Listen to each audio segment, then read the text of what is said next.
again. It was beautiful. These kids were 6. It's the best. I love watching little kids hurt each other. That's terrible. Yeah. No, it's so good. Have you ever seen like little kid hockey fights? Oh wow! I mean, if you call them that. Well, yeah, but that's the best part. Is like they're so covered in padding, they just fall over. It's amazing. Chris, that's terrible. No, it's not. You're a terrible human being. No. Still. No. Yeah, still have. You're a medium human being. Thank you. Yeah. I don't understand what's going on. You're about par. I really don't. Close to par. Be awful, but pretty good. Look, you know what? You haven't lived till you've seen a hockey kid fight. A hockey kid. Like Pee-wee hockey fights. That's great. Don't look up video of girls fighting. Girls fighting is scary. But Pee-wee hockey kids, all day. All day? Because like their punches are like baby punches. Like they can't. You can't possibly hurt someone doing that. Are you telling me you like children fighting each other? It's like in hockey. Way better than bum fights. Actually, you throw 2 toddlers into a little ring, and you make a fight over a donut. That sounds like a kid fight. That sounds like a daycare center that was shut down recently for hosting child fights. Wait, is that a real thing? That is a real thing. She built a children's fight club. We are back. Yeah. So let's she would deliberately pit the kids against each other and make withhold food so they would get hungry and make them fight each other. All right. And then child services figured it out. Moving on to the comics, talking about a kid fight club. And that's how the last issue of the Visions ended. So we are now in the 2nd month of Rebirth, which means we are now entering the realm of not just Rebirth one-shots, but the ongoings. So this is by the creators. Namtab. This is Tom Good old King. Namtab. This is the guy behind the Vision. Yes. And boy, does he have a vision. I keep hearing the for Gotham. Stop. You know what the only issue I have with this book is it came out in the same couple weeks as Detective Comics. Yeah. And Detective Comics has kind of obliterated everything around it. Right. So this book is good. It's not Detective Comics good. To be fair, Vision 1 wasn't that great. No, but it got upsetting at the very end. So how upsetting do you think this book has potential? Well, I hope it gets real upsetting because we basically have some Superman analogs, Superman and Supergirl analogs showing up, called themselves Gotham and Gotham Girl, and they seem to have the same abilities. Real talk, I thought they were Knight and Squire. Yeah. Same here. They should have been. Until they saved a fallen airplane. Although how awesome was it that Batman could have saved a crashing airplane by himself? Well, yeah, he's Batman. Because you can literally write Batman to do anything. Yeah, you can write literally anything. And people will say, like, how did you do that, Batman? You can write anyone to do it. No, but real talk. But no, you can't. If Midnighter did it, you'd be like, oh, it's Midnighter. No one would be like, but how? But if Batman did it, he's like, because he's Batman. People are like, I get it. Yeah, but man, you could do it with anyone. Snapper Carr could have saved it. Oh my God! No, he wouldn't have saved the plane. He would have saved the people. Yeah, that's just no. Good. All right, but Chris, what's your take on Tom King's vision for him? We're talking about. Too early to tell, frankly. This was a very good issue for, setting up his Batman, setting up his dynamic with Gordon and Alfred and Duke. From G.I. Joe. Yeah. G.I. Definitely. I can't wait till Falcon shows up. G.I. Jizzle. But yeah, there's not a whole ton. There's not a whole ton to go on because it's basically one prolonged scene, and it's good. It's not as good. This book called Green Arrow #1. Now, Green Arrow was a book that we didn't really expect to enjoy, but then the Rebirth issue was just like. Yeah, this is definitely. This is definitely. Words. Onomatopoeia. Boom. So yeah, I don't know. Please continue. What just happened? I don't know. Can I? Please. Go, Chris. So. Snitch. It had to happen one more time. That's the punchline. Come on. So Green Arrow. So this is definitely a back to basics Green Arrow book. Setting up his relationship with Black Canary, giving him his own kind of court of owls to kind of play around with. The company that's out of his control. Classic Batman stuff that you can always kind of retranslate to Green Arrow. Exactly. And it works. Especially with the added angle of the social warrior who's trying to combat, all of social woes. Yeah. Well, Green Arrow is technically a clone of Batman. He is. Ever since his earliest I remember the Arrow car. And the aeroplane. Arrow Cave.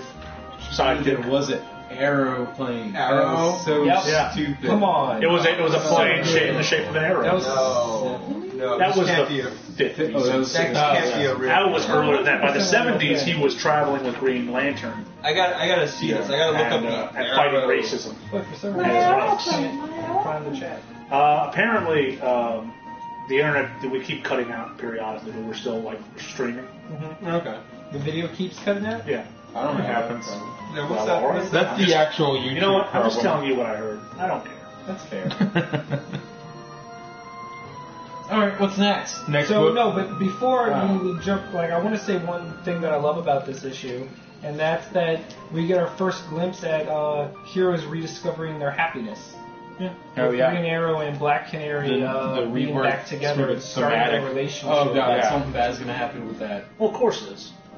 It always does. They don't have a not rocky relationship. No, But not they at should all. have one at all. All right, come on, we can do this.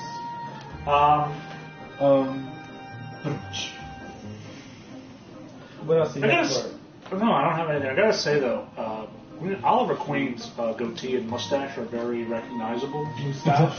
It's almost to the point where when he talks to people and they're like, "Say, you're not millionaire Oliver Queen, are you?"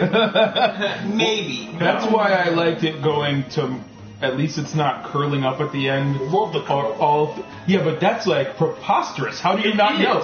There's one dude that looks that way. Well, how does no one know that Sailor Moon is not the chick with the long? Yeah, It's like insanely long. Sailor Moon. pigtails. I was like, oh my god, is that Sailor Moon? It's one of the things I liked about the TV CW though is they don't care anymore about realism. You just Yeah. have this mask on, and it's obvious that's Barry, and no one cares. It's fuck. no one can tell it's a mask. Well, also Barry doesn't have a problem telling anyone that he's the Flash anyway, so whatever. It gets to the point where it's just insulting when he doesn't tell someone, Like Patty? Yeah, why are you being such a dick to Patty? I don't want to talk about Patty. Anyway, Next moving up, on. We have Justice League number 51. This This is a lame duck issue if I ever saw it. really? Yes. I really like this. No, issue. no, it's good. It's a lame right. duck issue. Oh, of course. In that, Purpose. In that it doesn't serve a purpose. Justice League Rebirth is coming, Yeah. and this doesn't really Oh, matter. that hasn't It's happened like yet. that last arc of Aquaman. Yeah. Where it was like, oh, we're gonna fight this water fish monster. Like, Yeah. okay, but at least these were like little one shots. Yeah. Well, These also, are- that's the So first. you can talk on your. I cannot I'm not talk in the talking. chat. don't look at me. I don't know. Well, how'd you make it? I'm not talking. Who made the comment? Obviously, Callie. Oh, It okay. says put the laptops and phones down. Good job, Callie. Bless you, man. I agree. We're trying. We're also just trying to figure out why sometimes there's problems with this. So, no, this is a nice issue of Robin and his first meeting with the Justice League. yeah, that's what this is. It's Robin holding his own But against the New 52 Justice League. It's kind of useless. But it also Like it- doesn't make any sense in the timeline. No. Because this all happened 5 years ago. Don't. But Don't. yeah, why are we Dr. flashing Manhattan. back right now? Don't. no, Dr. Manhattan. But no, for a one-shot. Maybe there's point, something this wrong issue, I with thought it this. was really It's nice. fine, but you We did- absolutely could have skipped it, Maybe and it's a it clue. wouldn't have killed you. Well, they're Right. probably just, wasting time until they can actually. Yeah, they are. It's like I said, it's a lame duck. Well, next up we have the Supermans with old school Dream Team of mine, Peter Tomasi and Patrick Gleason, Rollo who, Tomasi? alongside Jeff Johns, revitalized the Green Lantern mythos. They were the yeah. ones behind Green Lantern Corps for years and years and years. They're the ones that gave my boy Guy Gardner a Red Lantern ring. And that awesome scene No one where he really was half cares and half. about Guy Gardner. I will shit in your mouth. So you're a brown Just- ring? This guy's got jokes. That's solid. That was solid. Bring it in, Chris. That was Don't solid, do it, everybody. Chris. Don't. No. Why? Why would I? Because it's awesome. No. Anyway, so Wow. yes, this team is awesome, and if them gets mad that a hawk tries to pick up his baby kitten, and it ends poorly. Yes, that's one way to say that. So here's the thing. I like everything about this new Superman mythos, just because we did everything we could with the New 52 Superman, and now we get to take him out of the equation, put the old one in, and he has to deal with the fog. He has to deal with the fact that he had a relationship with Wonder Woman that failed. He had to deal with the fact that everyone knew that Clark Kent was Superman and that he was depowered and that he never worked for the Daily Planet and all that nonsense. So all that's really great. So I'm on board 100%. I understand the criticism that people are not really into this. Really? I've heard. Okay. But I'm super on board with it. That's fair. I mean, I can't blame everyone for being wrong. If I did, I don't know. Things If would we did, then we happen. wouldn't be here. Exactly. Wait. I really like Wonder Woman's new outfit. Just as a side note. Oh yeah, I wish she had a jacket. You could, trousers. Just a little half jacket. A little half jacket. The pants weren't the problem. The little rogue jacket. A rogue was the half problem. jacket. Well, And next that's Scream Jim Lee. Next up, They we switched have it. a book It did. called Titans Rebirth, the only true rebirth book of this week, rather than a debut of a new series. Callie, I talk to myself all the time. So stop. This is basically bringing back the Teen Titans, set up in Titans Hunt earlier on, and following another book directly following the DC Rebirth proper. So, yay. Yeah. Although this is kind of held back for me because Brett Booth's art is not I really don't care for his art, but I think in addition to the art, I like the potential this book has. This issue, not a lot happened. Yeah. And it was kind of boring. But It was all set up. It was all Yeah. him having basically retreading what happened in DC Rebirth, where physical contact sparks memories. Yeah. But it's just one of those things where it is a setup issue. It was boring, but I think the potential is there for this to become a really great run. Right. So, apparently we keep cutting in and out, but the audio keeps going, so we're going to hold it for here. We're just going to keep rolling with it for now. His is still visual's going, still so going on that's my cool. phone. Alright, so next up we have the final book, the only non-rebirth book this week. We have Civil War number 2. They're going really hard on making Tony the absolute villain of this. Like, to the point where he's irrational. You read this, would you Yeah, agree? I don't know. Like, everyone's like, I don't really think he is, though. really? Yeah, I don't feel like he is. I feel like he's trying to figure out what is going on because something doesn't seem right. And when I'm reading this, something doesn't seem right. Like, with this guy, who's able to predict, like, the minority... Yeah, but I feel like you're assuming it's on purpose. Yeah, I And think it might not be. he's like leading them into their own death Here's trap. my issue, okay? Is that he's mad that War Machine died Oh yeah, fighting an invasion by Thanos. Yeah. Like when Thanos showed up, they weren't going to all go fight him anyway. At least this time, they caught him by surprise and were able to beat him much quicker. Yeah. But Tony's mad that Thanos showed up and then all the heroes went to fight him. So that's what's killing me is that Tony's like, he would never have gone. I'm like, yes, he would have. But now I think you're setting up the story where you got Miss Marvel going to Banner, and Banner's just like, hey, what's going on? And then they're gonna mess up Banner, but they're opening up a can of worms with the Hulk. It's kind of like, And that's what's going to happen. But in these first 2 issues, Tony has come across way worse than he ever did in the first Civil War, where Which was already pretty bad. where he was the absolute heel, but you could see his point of view and you could pick a legitimate side. Tony doesn't have a side in this one because he kidnapped this poor bastard and tortured him, and everyone's like, what the fuck, Tony? He's like, well, I did it. Yeah. Like, look how charming I am. No, Tony. No, Tony, you kidnapped him from the Inhuman Palace and tortured him.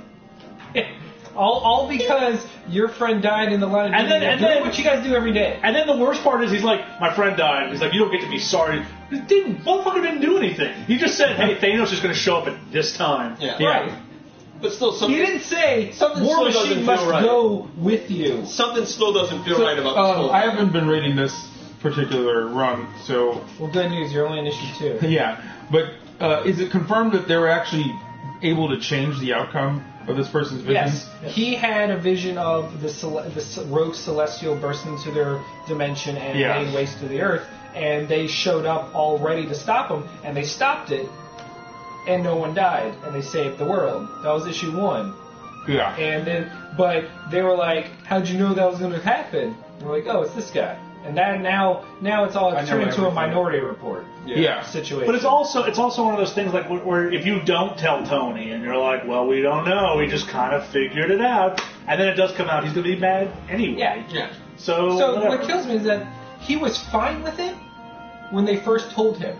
He wasn't mad until his friend died. Yeah. Again, doing what they would have done. But anyway. Look, if they get the report that Thanos appeared out of nowhere and they weren't expecting it, they all still would have gone and fought him, except Thanos would have been more ready. Yeah. The only reason they beat him as quickly as they did was because he appeared and they immediately started wailing on him. Yeah.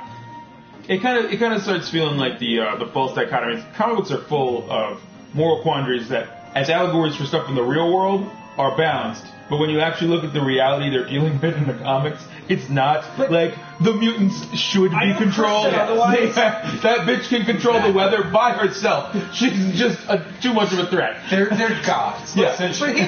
Chris mentioned last year, I actually disagreed this week. I think that that's why But the there was- X-Men joining the registration But group. see, that made sense. But that's why I felt like not introducing a little bit of the aspect that there are people being born with powers into the movie makes it more Cap's fault.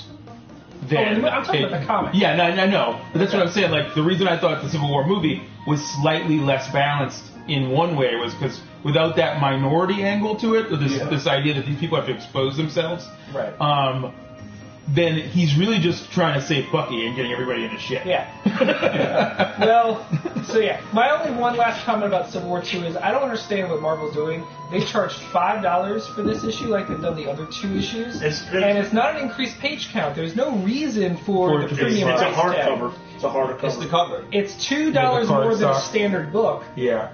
And I don't it's understand that why. cover. Meanwhile, DC Rebirth was 80-something pages. It was $2.99. Yeah. Like, Yeah, but DC's always been big about keeping the price down, and Marvel's never cared. I know. But at least Marvel used to be like, hey, by the way, we'll also give you a free digital copy. Marvel doesn't care. I didn't even done that with this.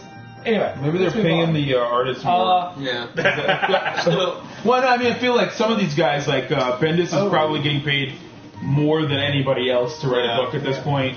I don't know. So, real talk, let's just move on to... I actually have something kind of want to say that's kind of weird. Go for it. A friend of mine's sister is working on the Wolverine movie that's being filmed in New Orleans. Okay. She took a couple pictures of Hugh Jackman next to a car, and the car had a shield symbol. Interesting. She also should not be taking pictures on set. I know. And we shouldn't be talking about this because... Well, we didn't say any names. That's good. Just letting you know. His friend, what's her name? I don't know. Good, because don't You know do that. what? You know what her friend's name is? Not important. Yeah, Not important. Not Important. important. Is it Nunya? None of your business. And it's Alright. not going to get us in trouble. Doesn't matter. No, it won't get us in trouble. Let's talk E3. Wait, what? What happened? E3, Chris. What? Was that video game thing that happened this week? I don't Oh, you remember. fell asleep too. Oh, I did. Yeah, it was very. Chris My can't nose be is tired. bothered to be up to date. Well, I would have to say I learned a lot about FIFA. So, wait, we're getting there. We are gonna take this conference by conference, and I made a list of everything they talked about. Exhaustively. So, as I mentioned what they talk about, Some of them will be chime in. Done. Yeah, I mean, some stuff we're not going to have anything to say about. But some stuff, like maybe this first game, Titanfall 2, that completely made me want to get it, like day one when it comes out, is Titanfall is one of them. We'll get to the other one later. But Titanfall 2 just looks amazing. More mechs, more weapons, because there were not so many weapons in it at all. It was just atrocious with that. But it was still a fun game from when it came out. right. The grappling hook looks fun, but it made it look like Attack on Titan. Yeah, it was Attack on Titanfall. Yeah. Which, if you're going to steal from anything. But there's an Attack on Titan game coming out in August. Yeah, but now you don't. But you don't also get to ride mechs. It's Attack on Gundam. I know. It's Attack on Gundam. Oh, wait till Fall. you can. Yeah. Oh, God. I thought from what we Great. saw, Great Attack show. on Titanfall looked pretty good. It looked real good.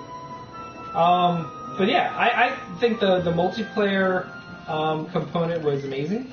It looked really fun, and it looked like it was bringing a lot more to the table than the first one.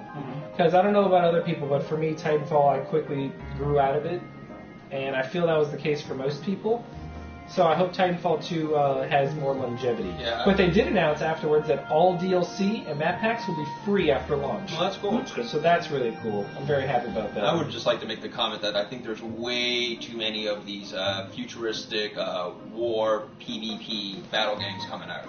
Well, that's because the world got glutted on World War II based ones, and then they It's like- started moving to modern, and then they're like, but we can have more fun with space. Yeah. Space, let's have robots, let's have space battles. But see, It's- I prefer that only because it's in the future, it doesn't actually exist. You get a lot more imagination. Jeff. Yeah. It's true. No, you can be a lot crazier with it. And I am liking like the Call of Duty stuff where like it's that grounded, like hard science fiction on some of it, where they have all this military research already, and they can show you how that actually would look like if we had to do a space battle. But I still prefer the stories of other types of games, and I'm not really a first-person shooter type of person, but it's still more interesting when they go into the future. Exactly. But yeah, so next up, they came out strong, is what's the best thing to follow up Titanfall with, but Madden. Madden. NFL football. Wait, was there Madden? Yes. Sure. They showed Madden. I don't remember it. EA Sports. It's all our games. Because that's all they had. Well, Sports. I don't know. Look, Madden's coming out. Should we even talk about it? Yeah. Yeah, No, I mean, look like Madden. I talked about it. Madden. Okay, no. Madden. Alright, moving on. My favorite part about that was when they trotted out all the Madden esports stars, and then that one guy that was one of the champions had broken his clavicle. Oh my god. That Madden was first. embarrassing. Yeah. But yeah, after that, we got really excited because they said, "Hey guys, guess what's next? Mass Effect Andromeda." It looks and good. We got psyched, but then it was just a CG It's just, yeah, more- first trailer. It still looked good. Oh, it still looked When great. we saw it, it looked And we got really our first good. glimpse of Commander Ryder. Fem whatever. Fem Ryder. But Rider. you know what? We gave EA tons of shit for that year. They went to Skywalker Sound. We're like, we're looking at all the sound clips from Star Wars. It's Right. really cool, you guys. It's the same trailer, basically. is. Yeah. And So- that's the problem. It seems like every other year now, EA pads their I was just saying if they pad their conference with, because they don't have enough to show for that year. Yeah. With, hey, we're making stuff. Yeah. Yeah, it just didn't but seem you know like what? EA We know had Mass anything. Effect's coming out early next year. That's already been confirmed, and we know on N7 Day, November 7th, we're going to huge blowout. Yeah. So after that, we got entirely too much FIFA. Way too much 20 FIFA. minutes of FIFA. And I get it. FIFA's not a big thing in America. It's a big thing around the world. massive. Kids love the FIFA. Well, even in America, it makes them bank, and I understand It that's makes- why they need to show it. But my God, know what your conference is. Yeah. Yeah. You are talking to the gaming enthusiasts and the nerds of the Like world. you're going to have Yeah. a conference across the pond. And you just- will. you This just- is so you show what people here would like. Either way, you just don't need that big of a demonstration for sports games. It's basically the graphics got better. Look how much more real they look. But- Next, have you seen soccer? We're getting closer to that. But also FIFA unveiled their story mode, Yes. That's fine. Yeah, which show that. actually looked pretty interesting. Yeah, if you've got something completely new to add, the You know fact what that I you're would going to love? follow this What was player. his name? You know what I would love? Marcus. FIFA. A Guy Ritchie joint. Oh my yes. God, that would be- would kill So, for that. right, Vinny FIFA Jones story- obviously in it. So basketball got a Spike Lee joint, and FIFA's gonna get the Guy Ritchie Fucking joint. A. That would be a reason to me.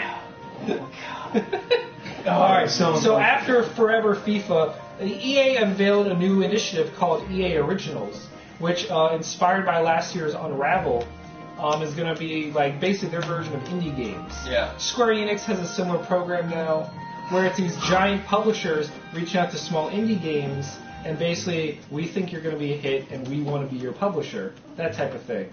And we got a new game called Fe, or Fee, F-E, or Iron. Yeah.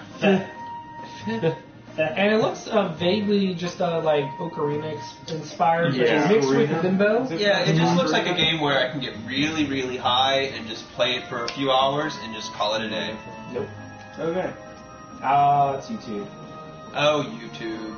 Anyway, so yeah, after Fit, we got what I think might have been EA's greatest troll was just, hey, we've got a bunch of Star Wars games coming out.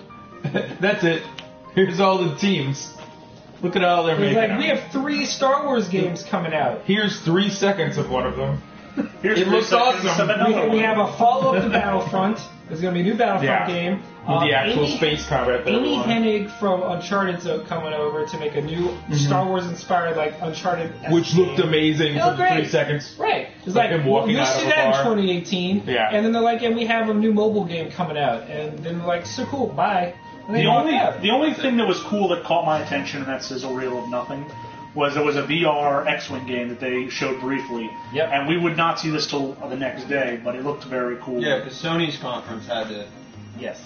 And finally, they ended with Battlefield 1, showing us the first ever gameplay trailer. Which looked really good. And, like, say what you will about shooting games, but this game looked gorgeous. And World War I, as weird as it is, Thank you, first. Yeah. as old, as antiquated as it is, they made it look really intriguing Yeah. and fresh. Yeah. Ironically enough. And the melee combat is going to be a really nice some things. Yes.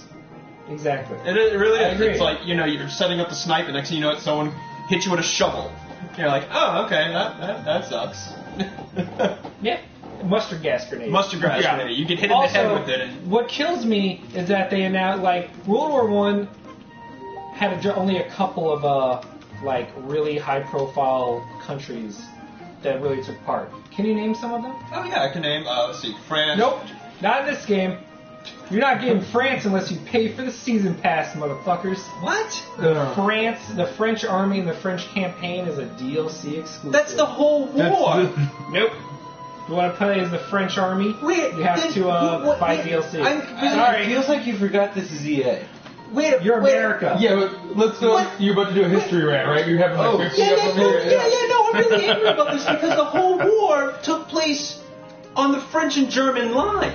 Yeah, you Like play the with whole America and war. Germany. No, America isn't really important in this war. Sure we are. We're important no matter what. But we're not. The only thing we're important to is collecting debt of the nations and putting them against each other. This is America. America. We're America, important in no a way, matter was what. the bad guy in this war. Nope, good guy. America. Oh, no. America. Mustard gas. By the way, Titanfall. Can't spell mustard gas without America. Oh, Hey, video's back on. God. Yay. All right, I'm a little angry now, actually. I need to calm down. Titanfall 2, all the DLC's free. I said that. Yeah, I didn't hear you say it. Yeah. I don't pay attention. It's fine. When I talk, it's fine. I'm sitting here, I don't pay attention. Okay, so from what we've read, this is good to know, is it seems the internet happens to be a factor, and given the fact that E3 we kept getting buffering issues, Yeah. I think we just might be having an internet problem. I might have to buy a really long-ass Ethernet cable and run it down here. Yeah, Drill a hole in the floor, ceiling. Right? Yeah. How So, awkward that was EA's disappointing-ass conference. Overall,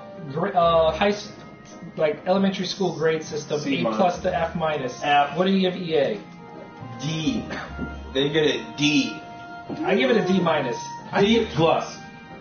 Because I think it sounds more insulting than D minus. I C minus actually, because just Titanfall 2. See, Titanfall was the only thing that saved it from an F. I know. That's the only decent thing. Well, And well, Battlefield. for it to like announce, the free DLC with it and Yeah. and whatever, I thought But it was more for me. It was just there was so much that they could have shown that they Oh, didn't. no, and the thing that also I just keep going back to Titanfall. I'm sorry. No, it's fine. It's your game of the conference. Yeah. Well, one Well, of for them. them. You know how a lot of people say like Titanfall was like terrible, no campaign, just multiplayer, whatever. But yet here comes Overwatch. Yeah. You know, all this praise and everything. And it doesn't have a campaign. Yeah. Yeah. People love to hate on, like, they complain about Street Fighter V not having a single player mode, why like I people think- buy fighting games to, Yeah. Yeah, You know no. why I think people complained a lot about Titanfall? because they wanted to. Because it was Xbox one, exclusive. because it was Xbox. But people are going to find a way to Microsoft complain about exclusive either way. Spider-Man got announced, and all people are doing is like, oh, this isn't on Xbox, it's going to suck.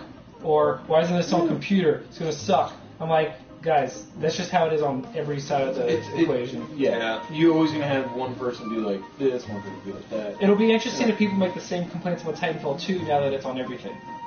Well, there's a campaign. Well, no, I know. I'm talking about just Titanfall sucks, it's boring, blah, blah, blah. Now, are they only saying that because they couldn't play it? Or they actually say it? Definitely. It's like the infamous boycott of Modern Warfare 2, when everyone said they were going to boycott it because it didn't have a... I'm sorry. You alright, Chris? Yes. Oh, they're checking your watch? Boring you? You alright? Are we EA? Yes. It's not that you were boring, it's that his watch is very interesting. Yeah, let's definitely move to... But wait, what was I saying? Nothing important because Bethesda... No, but seriously, let me finish my thought. Okay. What was it? The boycott of Modern Warfare 2. Where everyone was like, it doesn't have dedicated servers, I'm going to boycott it. And then someone took a screenshot of the Steam community group called Boycott Modern Warfare 2, and it shows you what you're playing. Yeah, and every single one of them was playing Modern Warfare 2. It's like the Alright, we'll get to the Persona 5 boycott that people started yesterday. What? Because they announced that the American version will come with Japanese audio, so they're like, you're ruining Persona, we're boycotting. I'm like, you're dumb. No, you're not. Yeah, you're gonna play it. You're gonna play the shit out. You've already paid for it. If you're this passionate about whether or not a dub is in a fucking game, you're buying it. Like you forgot that Persona 3 and 4 had some of the best English dubs ever. Madden is the perfect example for this, because people like, with newer like one or two things. Oh, I'm gonna get it. They released one or two things. Fuck you. Here you are. Exactly. Take a look at that. What's next? What comes? Next up, we are on Bethesda. So Josh really likes this one. I'm really happy with what they showed. So why don't you talk about the game they debuted with, the rumor that proved true. And this year they announced Quake Champions. Quake Bethesda. Yeah, it looks really exciting for, like, you know, if you have the PC and you have a rig power enough to run it, I think you're going to be playing a lot of Quake. Like, it's just going to be ridiculous. And then they said at QuakeCon they're going to talk more about it. So that's all we... Yeah, all we got was a CG trailer, but some people have been making very interesting theories about it. Oh, I was going to say, I was just shocked there was still a QuakeCon. Yeah, right? Yeah, I mean, I love Quake, and that's the one I played the most, but, like, I really didn't think anybody was gathering together and talking about it. I played Unreal more than Quake back then, but Quake was alright. It was fun. Unreal was like the post-Quake. Like, Quake was like after Doom, and then Unreal after that. Unreal was like, I want another Unreal. Well, this is the new Unreal is Paragon. No, it is. Only met Cliffy B once. Well, look, this is the theory. The name Quake Champions. The fact of how they talked about it, it's looking like games like Battleborn and Overwatch. Like a hero shooter. It's going to be a hero shooter. It's called Quake Champions. Not a MOBA, but like Overwatch, where you're going to have characters with special abilities, and it's going to be team deathmatch type stuff. Yeah, it looked like that. But every character is going to have their own abilities rather than just generic run and gun shooting like classic Quake. Next up was Josh's favorite part. No. They announced Elder Scrolls Legends. No, the Elder Scrolls card game. Can we just skip this? True, it's no Gwent. Then they followed up with a trio of brand new Fallout 4 DLC coming out. Chris, of the three, which one were you most excited about? I was most excited by the building your own vault one. The Vault Tech expansion. Yeah. Because the others are like, whatever. Yeah, the first one was Fallout 4 Contraptions, which is basically Fallout's version of that old awesome game, Incredible Machines. Yeah. AK Build Your Own Rube Goldberg machines. Pretty much. Which, cool, but whatever. What point does that I don't know. serve? I think Nuke World looks the really... Nuka World? The Nuka World looks awesome because you get to actually be a raider boss in it. So you get to have your own little, like, bandit clan, but it's an amusement park. So that's pretty exciting, but the Vault one that's unreal. The fact that you can build your vault and then experiment on your vault dwellers. That was the best. Everything. Which is kind of messed up. What I really loved was when you can zoom out into a Fallout shelter view and see your full Fallout 4 game. Just wait till we make a whole room of Matts. Matt. Why would you want to experiment on me? That's like a trying to make super Mats? Finding Nemo from trying to make super Mats, huh? We also got the knowledge that Fallout Shelter is coming to PC. Yep, and there's going to be something called the Quest add-on pack for Fallout Shelter, so that's cool. It's kind of fun. Well, Fallout Shelter needed something after you got 200 people. One of the most poorly kept was the fact that Definitive Edition or Skyrim Special Edition was coming out, and they showed just how big a jump graphically was going to come. Wow, it's impressive. And the mods. Yes, they announced it. Just like Fallout 4, mods are coming to PC All Skyrim. of the mods. The ones that they allow. Yeah, well, yeah, They're not gonna like. There's not going to be nude mods. Right. No. Right. Yeah, no, but like We get the Randy Savage mod. all of the quality mods. Yes, and what's really cool is it's Steam only, but if you, and I thought this was super cool, if you own Skyrim and all the DLC on Steam, you get the special edition upgrade for free.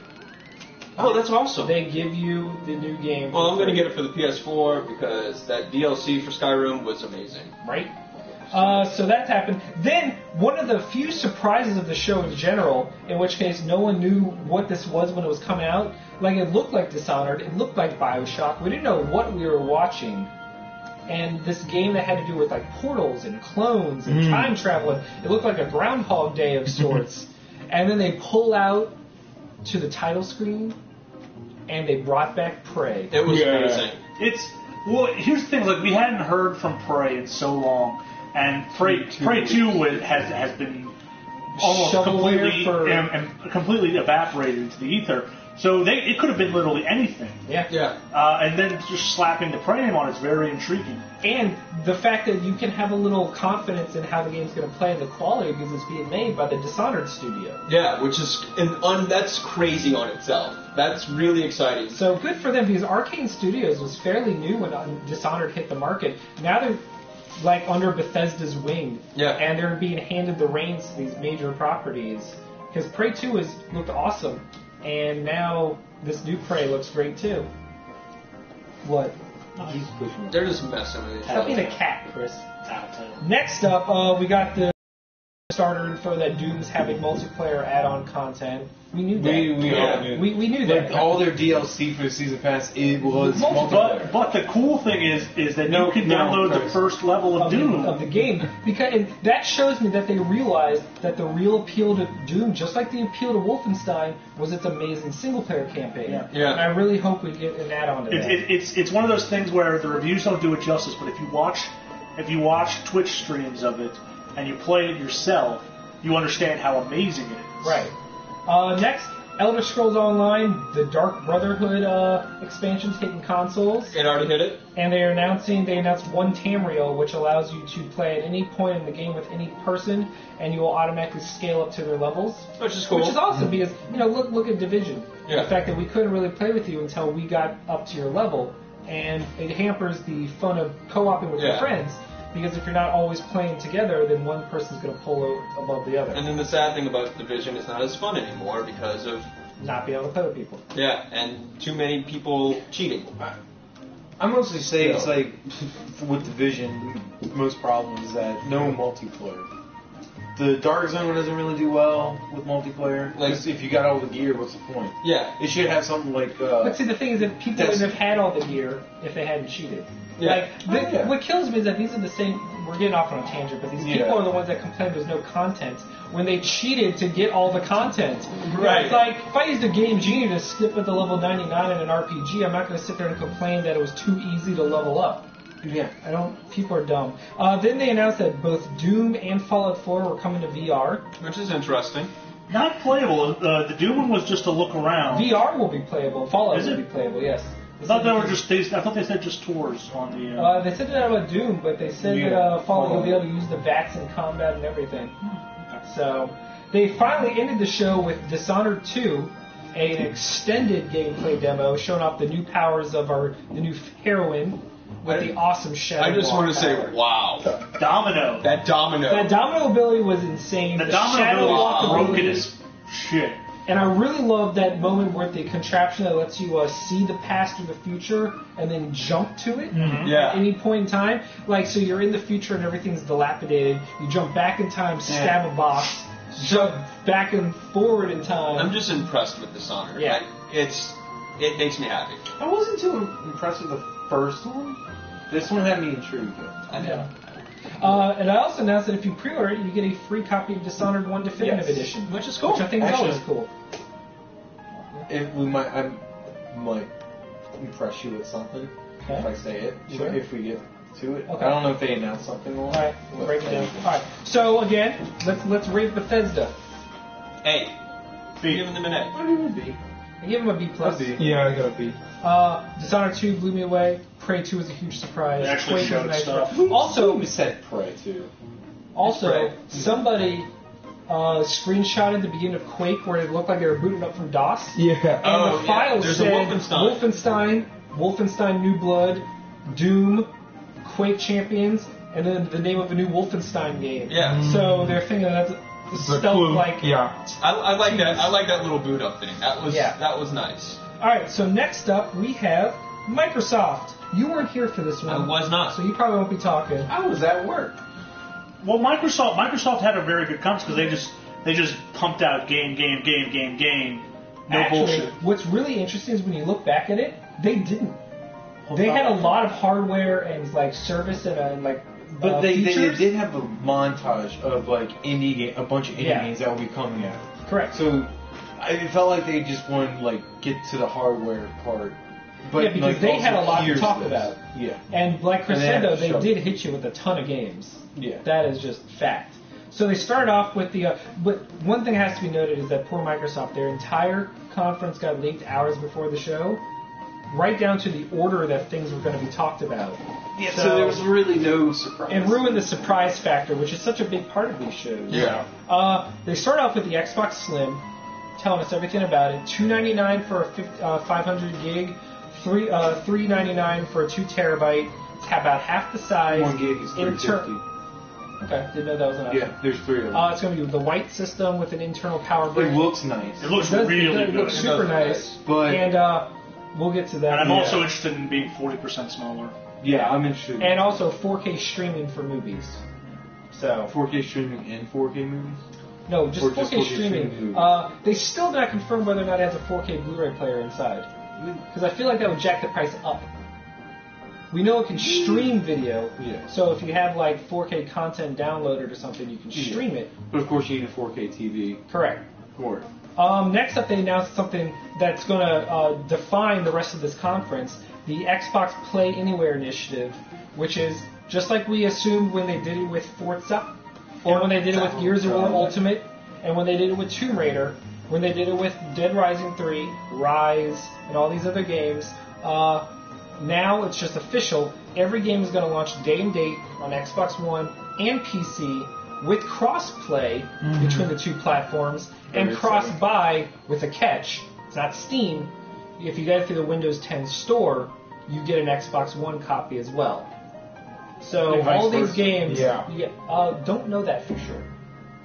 Okay. Let's assume yes. Yeah, So if because you- that would make a little more sense. If you buy It is one, vice versa. but I feel like doing it the other way will inspire more people to game on Windows 10. It would. We'll find out. But I think that's really cool because cross-play is never a bad thing. No, Give it's not. people No, more people yeah. to play against. And like the Minecraft. Exactly. Cool. Next up, we got an extended gameplay demo of Gears of War 4, which had my favorite homage to Ratchet and Clank in it, which is he used a buzzblade gun that shot boomerang buzzsaws. And I was just sitting there like, Ratchet and Clank's in this game. But no, it's Gears of War, but it addressed a lot of the problems. The group is diverse, both gender-wise and ethnicity-wise. Well, they had that in 3.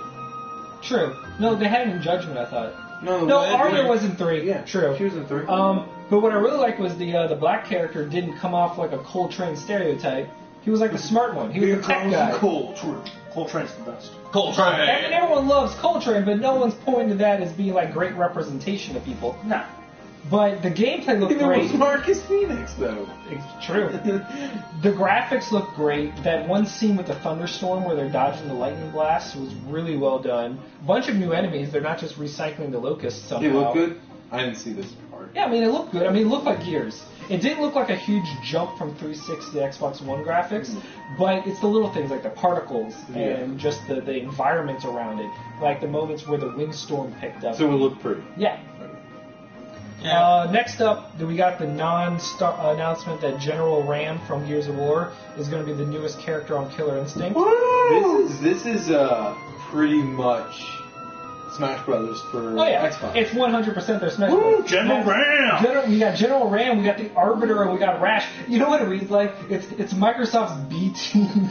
Really is. Why can't you get Marcus Phoenix? Why not Marcus Phoenix with or Master Chief, or Wasn't General Ram killed in Rash the in first one. game? But Rash was the best. yeah, that's true. But sure. Why can't you like Dead or Alive where we get that Spartan who's in there, but it's not Right. Who's the female? It's not Master Chief. It's sexy Master Chief. Yeah. Next up, really cool game, Forza Horizon 3. It looked really good. Because if I have to call it Forza, then it's also Horizon.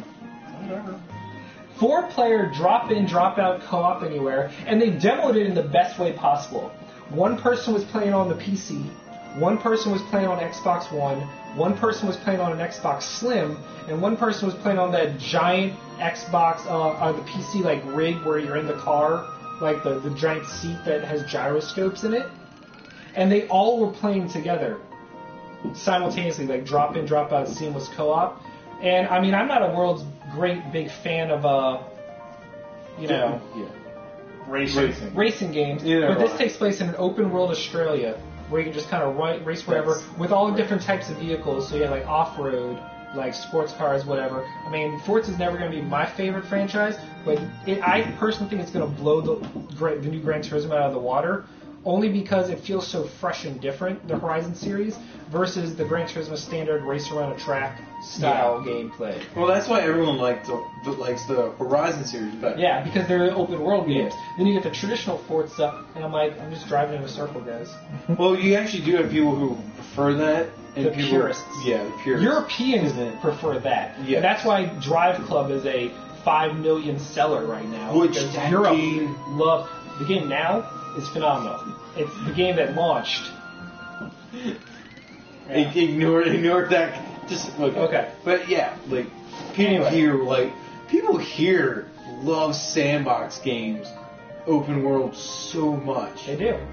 It's ridiculous. Like I want to go in this house. So yeah, they have a huge conference. Wanna see Next what's up, in it. we didn't get a true gameplay trailer. For this, Gears of War was actually the only game to get an actual gameplay. That and Forza. All the other ones were trailers. Recore got a gameplay trailer, which is great because it's the one game announced last year that we saw nothing of since then. And now we know slightly more. We now know what kind of game it plays and that there's going to be 3 different robot companions, not just the dog one. There's going to be like a little spider bot and also like a gorilla bot. So they serve different functions at different times, and it looked fun. And the announcement that's a budget title. It's only going to be $39.99, which I'm glad that they're bringing that I back. always because like those. Ratchet and Clank brought that. So they're showing budget this. title? They showed this last year. Yeah, but only as a CG trailer. Yeah. The one in the desert where she had like the robot dog Yeah. and she was scavenging. Yeah. Then we got the most depressingly hilarious Final Fantasy 15 demo ever. That guy was so bad. The guy's fired. Look. There's no way he still has a job. He played the demo, and it was the boss fight against Titan, and his party saw died. this. So this is a guy He who wanted was to chosen to play this.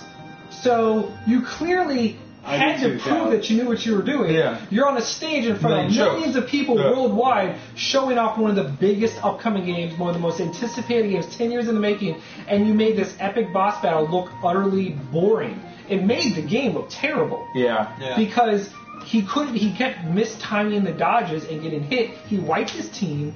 He couldn't play. They had to skip ahead and reset him. To heal. They had to debug it so he could win. And then the end of it was really cool, but it didn't stop the fact that it ruined the game. Looks real bad. Like, people were just like, this game sucks. Was this guy made the game? He works for Square Enix. Okay. Well, he's super fired. just because you make games doesn't mean you're great at it. No one said he was one of the creators. Oh, he no. was just a playtester brought out to play it. But I'm saying Badly. you had to have rehearsed that. You had to know that fight in and What out. buttons jump? Right? What buttons dodge? They're like, do the warp strike. Do the warp strike. No. Not once. I don't even play Final Fantasy. I don't really care for Final Fantasy 15, but I could have done this. Yeah. So easily. Your then medal's they- in the mail. We thank you for your I got service. good. Then they announced the Division Underground DLC with 30 days exclusivity to Xbox. Yeah. It was just a CG trailer. We don't know anything about It it. looked good. Then what was really weird was they reshowed Battlefield 1, but it was the same trailer that EA showed the day before. No new footage. Yeah. I don't know why EA didn't give them another. That's the biggest bummer because I wanted something different. And Yeah. You didn't get it. No. Xbox Live then came out and they announced 3 new features coming to Xbox Live, all of which were really cool. Background music couldn't, so good for them. They announced that Cortana is coming to Xbox One as the voice activation thing if you still have Kinect. They announced Xbox Clubs, which is Xbox's version of PlayStation 4 Communities. So you set up a community, join a community for a certain game, and you can keep in touch with like-minded people.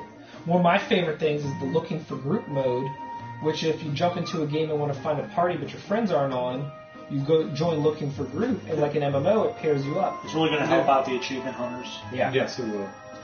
Finally, Arena mode, which is Xbox throwing their hat into having esports be merged into their ecosystem. They had to do this because it was like Call of Duty's going to be played on PlayStation Yep. for this. So yeah, they had to do something. And this was like, I'm surprised they actually didn't do this before. No one did this before. Yeah. It's such a great idea. It is. It is. And I want to know if I can make my own tournaments too. That would be interesting. That would be interesting. Oh, where yeah. like you could like go into one of the communities, like, hey, I just want to do this tournament. Let's just do this. You know what I really wanted? You know what I want them to bring back? 1 vs. 100. That was fun. Oh, that game. That game was fun to play.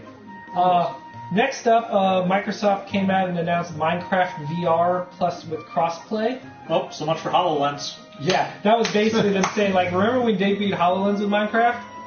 We scrapped HoloLens for a consumer standpoint. It's all, I thought they were still coming out with a they're HoloLens. $3,000, but they're for tech, like startup type stuff. They've scrapped the consumer model. We had John Carmack come out and show us VR. Yeah. Someone made a really funny joke where they're like, John, blink twice if you want us to save you. Oh God, we can't see his eyes. What do we do? But they did announce some cool things, like you can realms where you can Yeah. have your dedicated server for your world. They then announced that you can go online to Xbox Design Lab and custom create your own controller, which I thought was super cool. Oh wait, like Minecraft. So you can play Minecraft with the Surface. You can play with the. You can play iPad, Minecraft on literally anything. Yeah. Xbox. You can play all together. Yeah.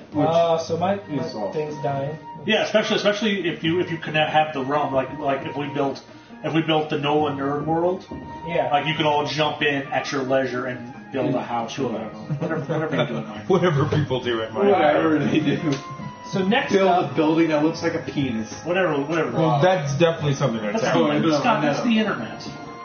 for reals. For real, for real. I really think if the internet was an actual physical thing, it's a penis. It would be addictive. It would Well, if you backed up far enough, like the end of Dark City, spoiler alert. Anyway. Like you get this giant. You know what it is? It's that 60-foot tall George Washington made out of dicks. we have got to move on. Next up, we got an indie montage showing us inside the new game by the creators of Limbo. More Cuphead beautifulness. And then a quick montage of a bunch of like multi-platform indie games. Yeah. Then they showed off that Ark Survival is coming, and they touted more early access games, including what might be one of Microsoft's game of the shows, and it's a timed exclusive for them. We Happy Few, Yeah. which looks That one looks part Bioshock. and one part just more. That trailer of all the trailers we watched, that's the one that stuck with me the most. Yeah, it unsettled me. It's so creepy, and it's kind of perfect in the way that first Bioshock trailer From was. from the first squeak against the pinata when Pinatas don't squeak.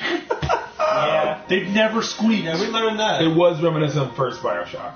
But I'm very excited. You know, everyone we showed this to has been caught up in It was it. so creepy with that pinata thing, though. Yeah, and the guy giving the injection. Yeah. Oh. And the white faces. Yeah. Yeah. Now here's an interesting thing that they announced. We Happy Few is actually going to be a procedurally generated game with a story mode. Oh. So the city and the routes you take and the enemy placements and the stuff you encounter So will kind of be like different. a Like Diablo. Bioshock Telltale game. In a sense, it's going to have a structured story that everyone's going to hit the beats on, but the way you get to your story is going to be different. It's going to be more like like Diablo, where everyone, when you enter a new dungeon, it's different for everybody. Different setup, yeah. That kind of thing. So yeah, We Happy Few is a procedurally generated game with a story mode, which is not usually the way that goes down. Yeah. Especially as a first-person shooter type thing. Yeah, it's Actually, we don't know if it's a shooter. We don't know anything It about might just be like a first person, get the hell out of here. First person run like hell. After that, game of the show, CD Projekt Red came out to announce a standalone Gwent game. You know what? All of you hate on Gwent for no reason. It's going to have a single-player campaign, super psyched. I'm going to admit, I don't know how to play Gwent, so I didn't like Gwent. Stop saying you're not even doing a good impression of how you were saying actually what you're trying to do. I know it's awful. All right, I'm going to grab these zaps. Moving on. Then they showed something that looked like the revival of Street Fighter. Don't you mean spaz? Yeah. It's backwards. And they brought something that looked like the revival of Street Fighter times Tekken, but they ended up just being Tekken 7 featuring Akuma from Street Fighter. See, I thought this was going to be like Tekken Cross Street Fighter. Yeah, like they had promised. Yeah, that's been scrapped. It's basically them saying it's very interesting that Tekken 7 was debuted at Microsoft. No, it was debuted at PlayStation at the PlayStation Expo. I mean, like they showed the big trailer for it. Yeah, but that's because that was the reveal. At first, it was supposed to be everyone thought it was an exclusive. They had never announced the Xbox version. Mm-hmm. This was their way of announcing that, hey, it's coming to Xbox as well. Mm-hmm. But you know what? That seems to be Microsoft's trend. For the past 3 years, they've seemed to really, even though it's always a game that has marketing ties with PlayStation, for that game, they bring them out on the show to pretty much remind Xbox owners that, yeah, we are getting this game as well. Because it started with Metal Gear Rising, then it was Metal Gear Solid 5, then last year it was last year was Metal Gear Solid 5. This year was Final Fantasy 15 and Tekken 7. They keep doing this, even though these games have already locked in marketing deals with Sony. They're bringing them out to remind people, like, yeah, we are also getting these games because that's smart. You show diversity on your stage, so good for them. Then we got a exclusive game coming only to Microsoft and PC. Dead Rising 4 taking place during Christmas, and it looks like they really listened to the complaints because they straight up made this game look goofy and fun again. With electrified kart racing and a candy cane shooting gun. Frank is back. Frank is back. Frank is back. And that's the way they should have done it. Dead Rising 3 got a lot of flack from fans because it was too serious for a Dead Rising game. As serious as you can be with Dead Rising. Yeah. Right. So good for them. Well, they listened to the fans way before this one with the whole DLC. With that DLC for it, yeah. That was them realizing, we made a mistake. Yeah. But what's really cool is that, and this threw a lot of people off when they said that this is a timed exclusive. A lot of people were like, wait, it's coming to Sony too? And they were like, no, this is published by Microsoft. It's timed exclusive because this game's also coming to Steam after a certain amount of time. So that's a big deal. After that, Scalebound got a 4-player co-op demo where they tackled a giant enemy crab. I think this game looks good. I thought it looked good, but it didn't look as good as it used to. Like, that demo kind of lowered my hype for it because the whole fight was really scripted. And it's a show. Yeah. I mean, like, every trailer, scripted. Yeah, I know, but everything they show, I don't trust anymore. No. I mean, like, the actual fight was just like QTE button presses. Okay, well, that's God of War as well. Yeah. I wasn't overly wowed by this trailer. I'm excited about the 4-player. So am I. I'm still excited for this game. This is still, even after everything announced today, my most anticipated Xbox One game coming out. Yeah. I'm still kind of worried about it. I hope it's good. After that, we got Sea of Thieves, showing off the online MMO-ishness. This actually got my attention a lot, too, because it seemed like there was a lot going on. It was overshadowed, as tend to be. But the real kind of interesting gameplay, like the ship was sinking and you had to patch the ship from underneath. You had to aim the cannons at the enemy ships. You have to lower the mast.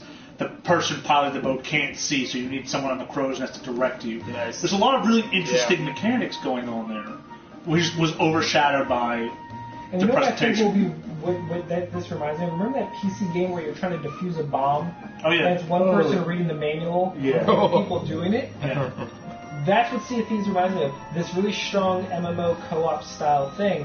And I think it's going to be really people, good. right? Diffusing a bomb. Yeah. Yes. Or however many, It could one be person up to wearing a 4. helmet.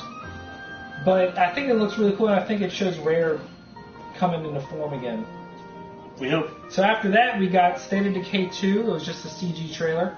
Which this is having co-op. But it shows as well. co-op, yeah. Which is cool. Which when I watched State of Decay, the first one, it needed co-op. Yeah. It was only one player. I was like, this makes no sense. Then we got another non-surprise, because they had actually announced it earlier. Oh. Halo Wars 2. They announced the culling for Xbox One. Yes. Yes. It's the Hunger Games. It's like a Oh, fan yeah, I saw that. That was yeah. on.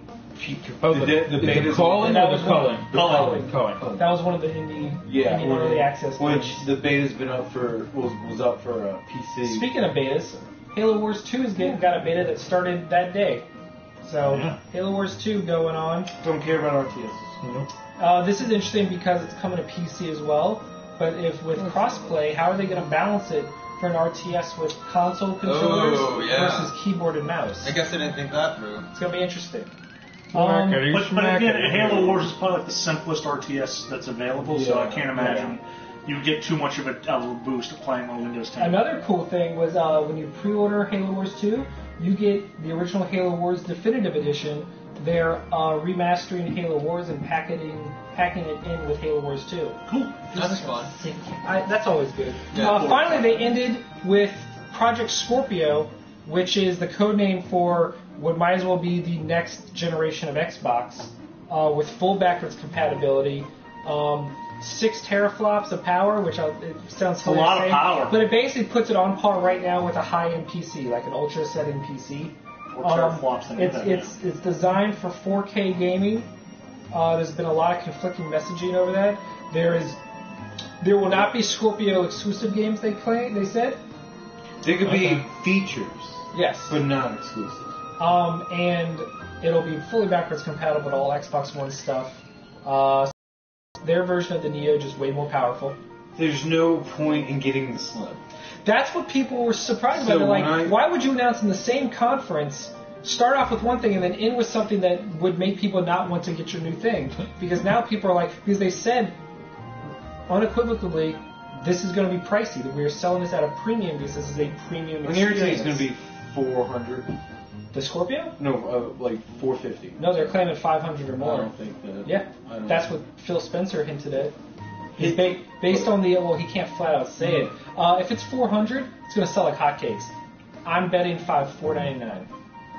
There's going to be a $299 and a $499 model. I don't know. That's thinking because it's going to have 2 terabytes. Well, yeah, exactly, because you don't understand. The cost, someone broke it down, the cost of components right now, just selling as is and not even like dropping the price down, it sells for $550. Okay. Just the components. Well, we all know that the PS4 costs more than what they were selling. No, they're to still, make. it's sold right at the I'm start. saying in the beginning when it No, came it out. started out right at the top as a selling at a profit. No, it wasn't. It would cost more than what it made at first. So it's selling at a loss? Which one am I thinking of then? I don't know. Keep going. Anyway, so in Sony, that's all they had. That's all that makes their profit is Correct. That is all they have. PlayStation. So Microsoft has PC parts and all that stuff. So I think they can afford to sell it at a cheaper price You like to think so. and do that. It's worth mentioning that all this thing's also coming out next year, so who knows? You're right. Who knows how out of date all those components? That's it. are They gonna said be. it's a Neo will not sell at a loss. That's what they said. Okay. Yeah. So yeah, I just find it interesting because I was all excited for a Slim, but then they announced the Scorpio, and I'm like, I'm gonna wait for the Scorpio.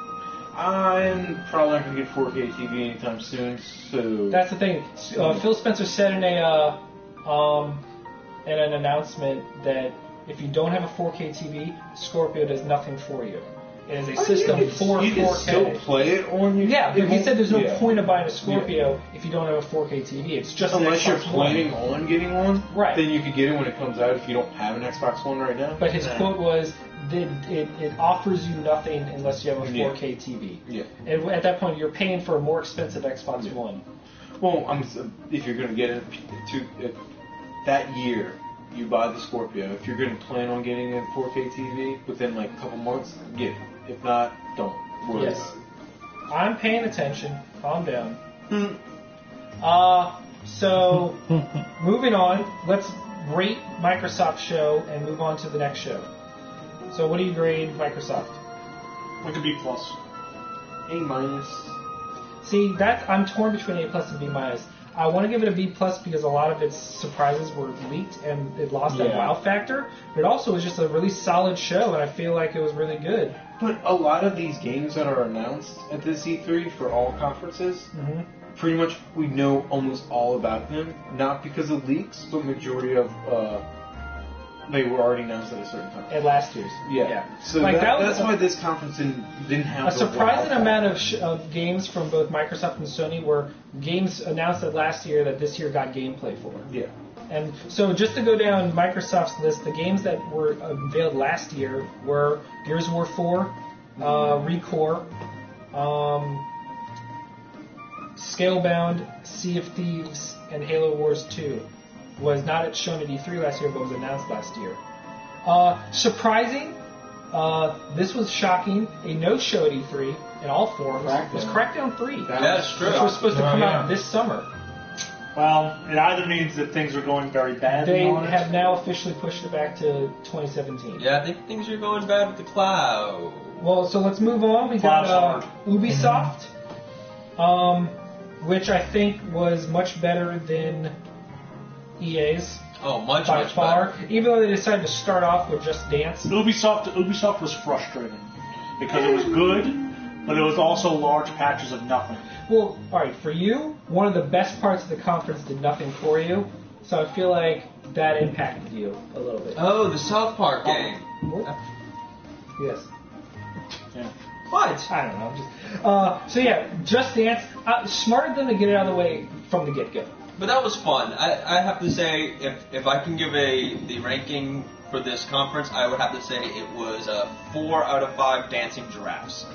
4 lions out of 5 dancing giraffes. That's about right. Just Dance had... We didn't rate any of our comics this week. Oh no. Oh no. Darn it. It's a long show this week. This is the E3 special. So next up, we got a full-on gameplay demo of Ghost Recon Wildlands. Recon? Recon? What'd you guys think? Ghost Recon. I wasn't impressed. It's not my type of game, so I can't really get that excited about it. It's an open world tactical Tom Clancy shooter. Not impressed. All of those things that you just listed are not usually things that draw you. It looks cool, but I'm not sold. Yeah. I'm not sold. It looks cool in the same way that Rainbow Six Siege looked very cool, and it just didn't catch my fancy.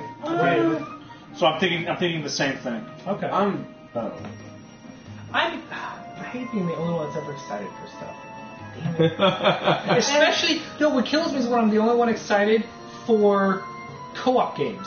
That are clearly going to be depressing. Really boring by yourself. Oh yeah. But really great with others. Because it looks like Just Cause. It's like without sex. the craziness, but the whole approaching things from so many different angles and opportunities, and everyone working together to eliminate a target. Yeah. Through stealth, through tactical uses, through brute force, that really appeals to me.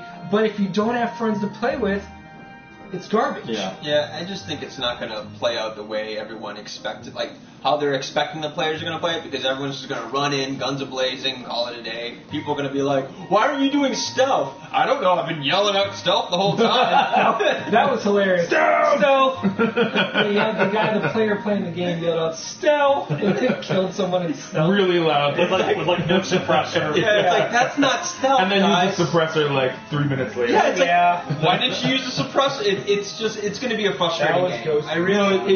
It did look better than most games like that to me because I'm not. But then we got Game of the It should Show have- from Ubisoft. Yeah.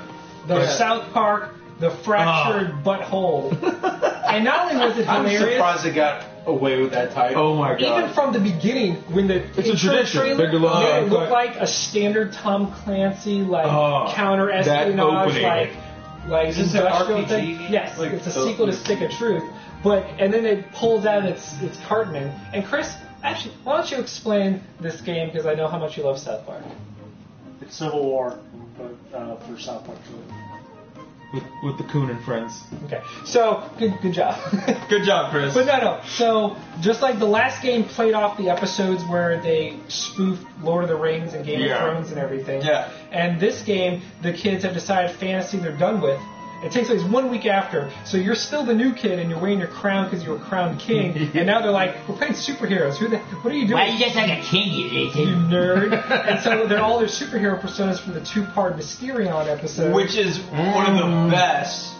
And they expanded the gameplay now, so instead of a side-by-side like classic Final Fantasy battle system, it's now a grid-based like Heroes of Might and Magic strategy system where you know how to move people around the field. It looks great, actually. And it just looks so good. And the advantage South Park has is that in all mediums they can make it look exactly Like the show, yeah. Because it takes nothing to render these construction paper people. It's fantastic. But the thing is, just like Stick of Truth, it was a shockingly solid game. Yeah. And for the first time, it was not a South Park licensed cash Do you grab. think they're going to change it like it's like a trilogy? Like maybe they'll do the anime characters they play as next time? Because that would blow me away if the third I also like had the that, Let's Fighting Love theme song. the South Park guys admitted that they're tabletop gamers. Yeah. Of course they are. Look at them. Yeah, it was really funny.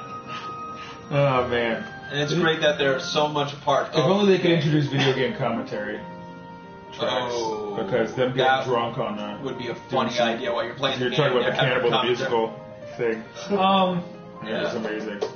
So what's also cool is this game, just like Dishonored and Halo Wars, will also come with the original Stick of Truth remastered for next year. that was if you very pre-order. cool. So I thought that was Because super I don't have awesome. the first one. It's a actually. very cool trend that's coming.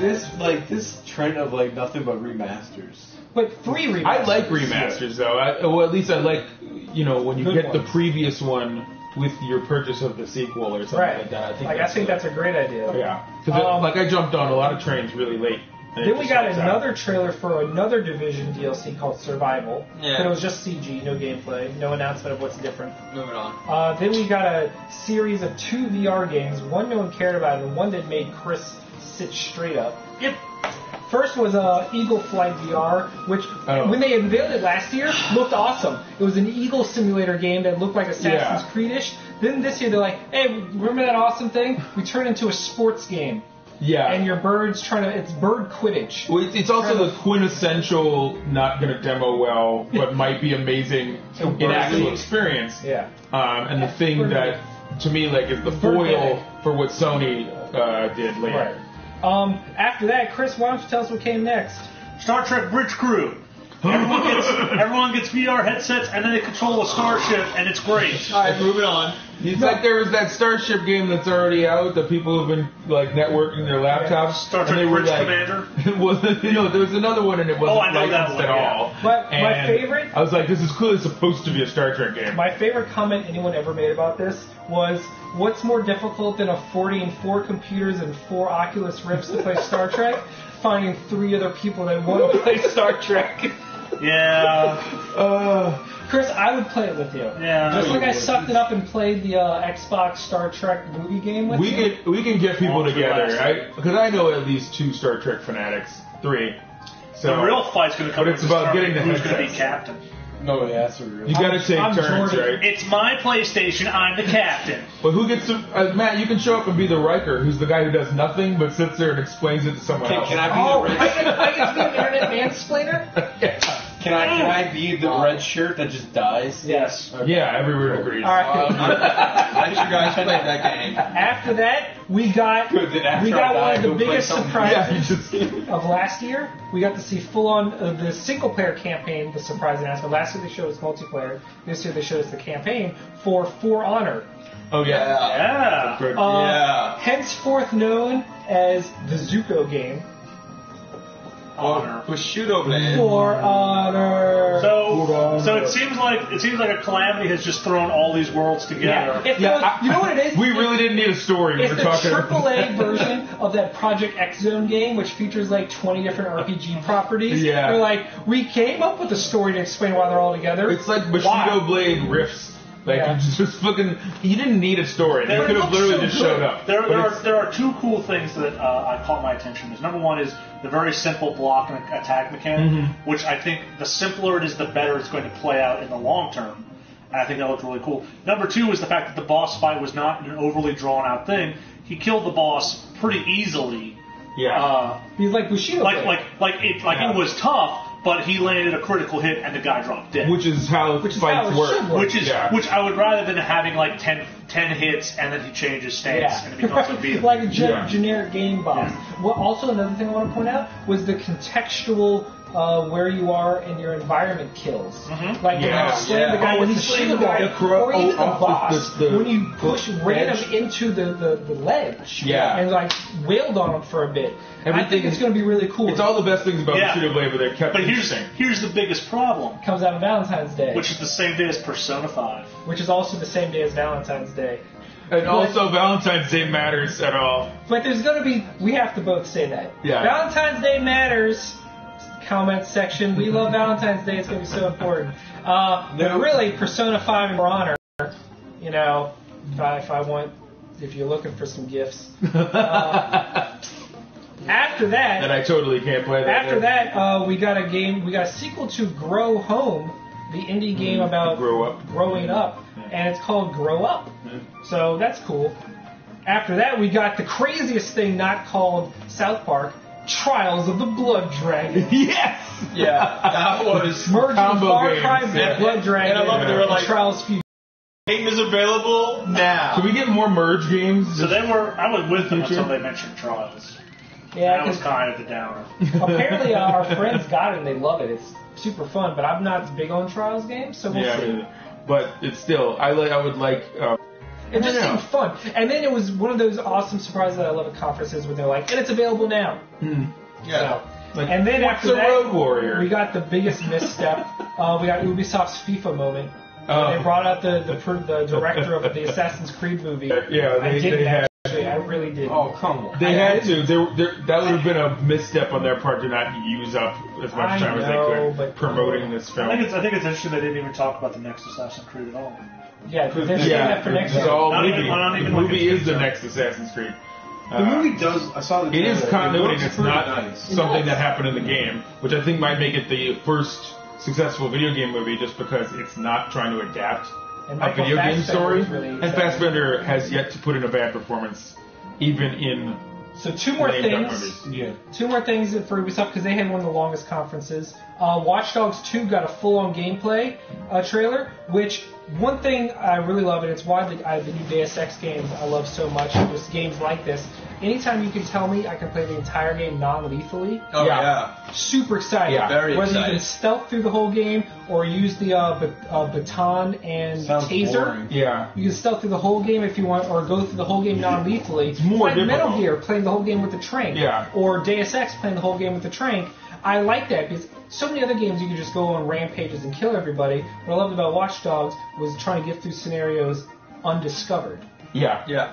And Until now new you can Deus tase Ex, like people. that I mean, you almost break the game, but you can. Although I do find it questionable that the secret elite hacker is wearing the hat saying that he works for the DedSec? secret Yeah. elite hacker. Yeah. He's like, who works for DedSec?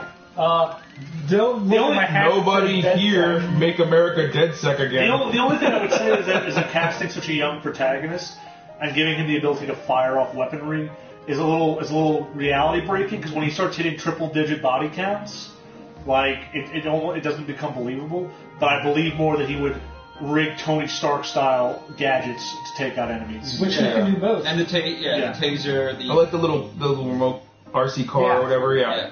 Or the fact when he laid that trip mine that stunned when he walked into, and then he hacked it to make a noise. Someone walked over, stunned him, and he ran out and knocked the other guy out. That makes more sense. It makes me happy. It's because they just give you the option to be more realistic if you want it. Because they stress that this game's having a lot more gadgets and tech involved. Because you aren't an Aiden Pierce ex-military guy. Aiden Pierce is kind of like, I'm just Batman. It's distancing from the Assassin's Creed place where it was coming from the first. And then out of nowhere, Sony Pictures came out and announced we're making a Watch Dogs movie. So then they did their finale game, which they're known for.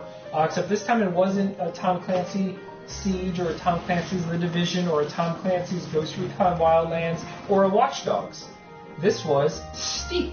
Extreme sports game featuring GoPros with skiing, snowboarding, wingsuits, stuff. It's going to be big in Europe, probably. You know what the thing is?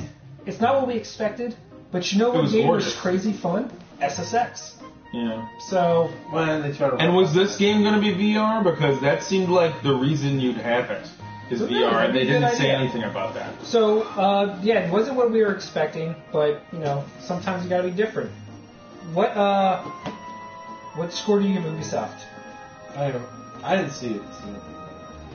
I'm going to give them a B+, just based on what you heard. Just for getting Aisha to host instead of some randos. She's doing it for the 5th year or something. Yeah. But still, they get extra points. Plus, I like the games. True.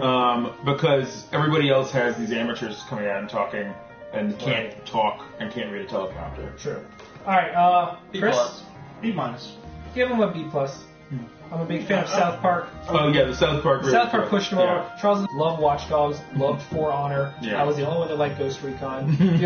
I even thought I didn't was dislike cool. it. It just wasn't for me. Yeah. The only thing I didn't care about was Just Dance, but no one did. And I thought the Assassin's Creed movie dragged. Just Dance, I forgot about it immediately, but it was like a nice way to open. Right. E3. PlayStation. No Nintendo. We're getting there. Okay. Nintendo's after the show. Nintendo's kind of the epilogue. Yeah. Okay. Oh my goodness. Yeah. They started off by showing a couple at the pre-show, a bunch of indie games because they didn't show any indie games at their actual show, but they showcased them all beforehand, like Bound, Abzu, Hawken, the free-to-play mech combat game. It's coming to. I don't even know who that is. Cool. Go YouTube. And then the new game by Bastion and Transistor, the exclusive PlayStation game Pyre. Then we launched into the show. They started with a full-on orchestra leading up what we totally thought was going to happen. Well, once the music started, it was God of War. But then they showed a kid, and we're like, "Oh, is this Horizon Zero Dawn?" Because it kind of looked like a young Aloy. And it's another little ginger. And then the kid ran, and the voice comes out, and he walks out and says, "Papa Kratos." The place lost their mind. And then the gameplay started, confirming the Norse mythology, but no one expected the child mechanic, who's going to play a big component in the game. Yeah. We got your basic God of War Nis, but it was a lot more low-key. It was a lot more character moments and a lot more atmospheric. We saw the RPG upgrade system for it. Yeah. We saw a lot, and then it ended with a father-son moment, and then a dragon swooping Dragon down. reveal.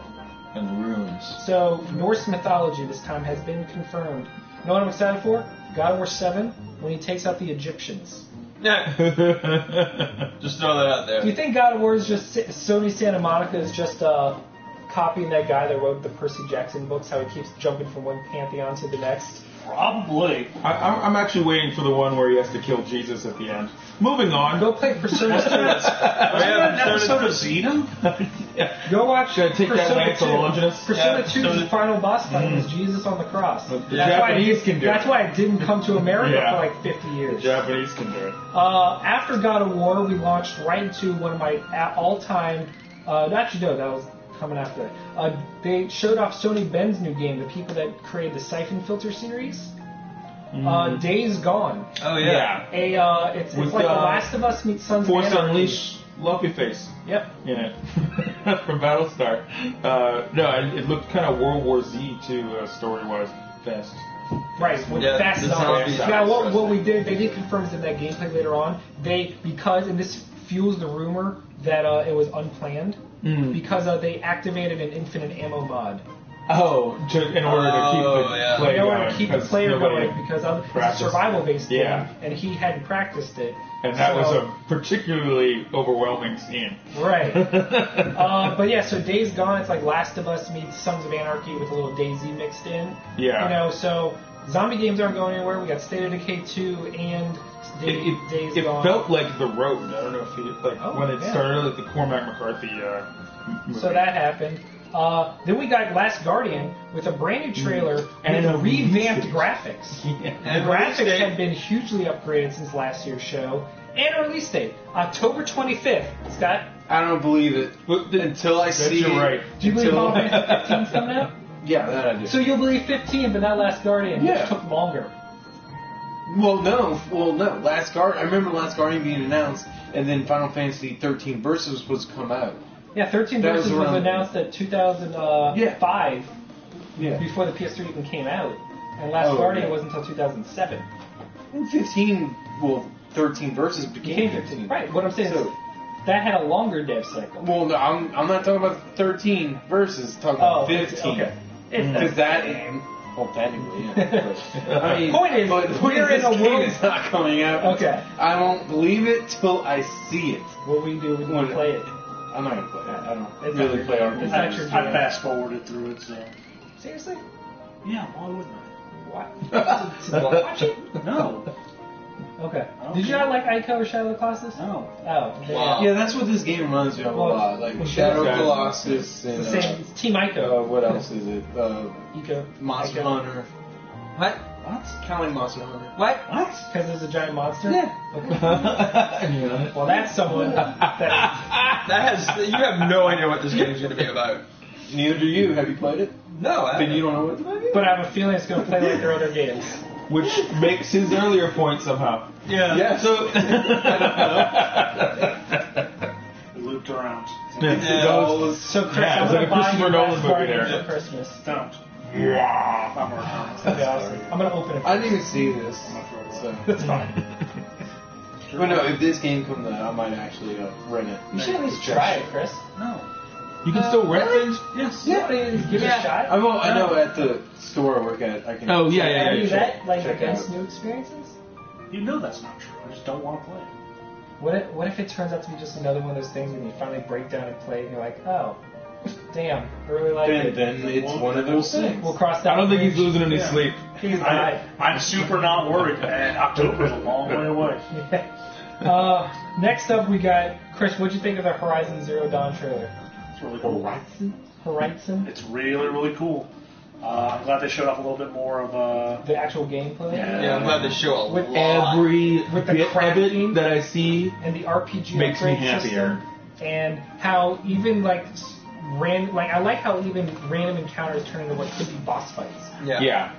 Also, that moment when she tackled and hacked that robot so she could ride it it was, the was awesome. fucking Wildebot. Wildebot. Yeah, it was the Wildbot. What was your favorite part of it, Chris? the little grappling hooks into the ground thing. That was I think cool. it's a really The cool Roadcaster is such a great idea. Yeah. I love it. So yeah, Horizon Zero Dawn went down as one of my favorite trailers of the entirety of E3, which considering last year Horizon Zero Dawn was like our game with the show, Yeah. had a high bar to cross. Yeah. After that, we got gameplay of David Cage's new game, Detroit Becoming Human, which I'm torn on it. On the one hand, it looks really great. On the other hand, I've seen how David Cage's other games have gone, and I'm not willing to give him the benefit of the what I like about this though is it's designed for replayability. Yeah. What? Josh is being He's just. Oh. I don't know. It's just Look, Josh loves David Cage. I You do. can love it. You can be I do. ambivalent. You can be worried. The thing is, Okay. David Cage is probably the most polarizing game developer around. What's the problem with his previous Other than Some hard, people- right? They're a mess. Some people, a lot of people feel they unravel towards the end when they start getting ridiculous, like the last third of Indigo Prophecy. Okay, I never played that Yeah, one. they That's do, right. but the thing is that he's trying a lot, and that's the good thing, because he's actually pushing it. attempting things. He's actually pushing the thing envelope is- when it comes to storytelling. He's not doing the same generic stuff. He's Like, I had a actually problem trying with to the get end of stuff Barbarian or out. whatever, but like as a Quick aside, I thought the guy called Masky and Hoodie, because of the way it cuts itself off, I thought Masky and Who was telling us to die. I was like, well, that's a nice how you do. But then and then hi but right then I after. shrugged it off because I was like, well, it's YouTube. I mean, Die, I mean, from what I've seen, his games are kind of messes, and they're ambitious and they're big, but they're messes. Yeah. And Detroit is kind of big, And ambitious. but it might be a giant mess. But here's what I love is that the game lasts about 3 hours. Yeah, that's what I was gonna say. Is it's Because- smaller and repeat, like but with differences. in it. So because I think, it's more contained and focused, Yeah. but because of all the permutations and the way the path can go for each of the campaigns, means that he said there's dozens upon dozens of ways to play it and different endings to discover, and each ending will like unveil a new truth. and that's one of the reasons. Like as a big Blade Runner PC fan, Oh, it was Blade Runner. reminiscent. It was reminding me of that, which Hard the Rain did detective as well. stuff. I love the only, detective stuff. Like my problem with that was the ending would never change, and you weren't going to get anything different. Like which to me is the point of having differences on the Blade way. Runner had different endings. They were just It was always the same killer. It was like who did you take, who survived, and who went with you. Yeah, and that to me is this, But back in the day, that was a big deal. I did like that, like you're playing 3 characters, and if one of them dies, you just keep going, Yeah. and you have 2 characters now. And I would love to be proven wrong. I would love for this Yeah. game, to be as amazing as it's So we're promised. crossing Well, our we'll fingers. find out. Yeah. But I- from what I saw last night, I have no it clue. looked great. Yeah. No, it looks amazing. I'm from the camp that has enjoyed David Cage's games, so I see that and I Who see does what David Cage make? he made. Heavy Rain. He made Oh. Beyond Two Oh Souls. god, Beyond Two Souls was atrocious. Did you play it? I watched gameplay of it. I don't, because you don't really need. That was to the one play with it. Ellen Page, right? Yeah, where choices did not matter. The only choice that mattered was that end. What I liked about It was just- Heavy Rain was that was the game where your choices didn't matter. Yes, Heavy Rain. Yeah, was so I mean, better the hope version. would be that he's learned his lessons. You know what I like about Heavy Rain is how they fucking lie to you at the end. Look, Chris, It's my favorite part. my point is, Heavy Rain proved that he can do detective stuff really sure. well, where you're solving Yeah. through a mystery. Sure. And now, And then you can change it. oh, I'm just saying, if you're going to tell a good mystery, you can't lie to the audience about it. technically didn't. He technically super did. When the fat guy was like, I guess I'm the origami killer now. Yeah. Whoopsie That's what, yeah, I didn't like the ending of that, but I loved the way it got there, Oh, and no. then all of a sudden, Again, that just comes out of that was just nowhere. him going like Until Dawn. losing it at the end. And it's like, Yeah. like, Like, oh god, the end was that. I don't know who the origami killer should be. Yeah. I Yeah. guess it's the fat guy. Yeah, exactly. See, I would have liked it if there was a version where whoever who has a. All right, we're gonna start going to the. Asthma. All right. Also, press X to Jason forever. I'm a little upset Oh my that the robot detective in Detroit is not Nam and Jaden. Detective Nam and Jaden. No. Did you see the ending of Heavy Rain where he gets addicted to the glasses and like little tanks drive over him and like start having a giant battle on top of his shoulders? Okay. Moving on Oh yes. to the biggest surprise, and this was a huge surprise for everybody. Was they started a VR segment. Yeah. And it started off with what looked like Silent Hills, a really fucking creepy, atmospheric, first-person horror game.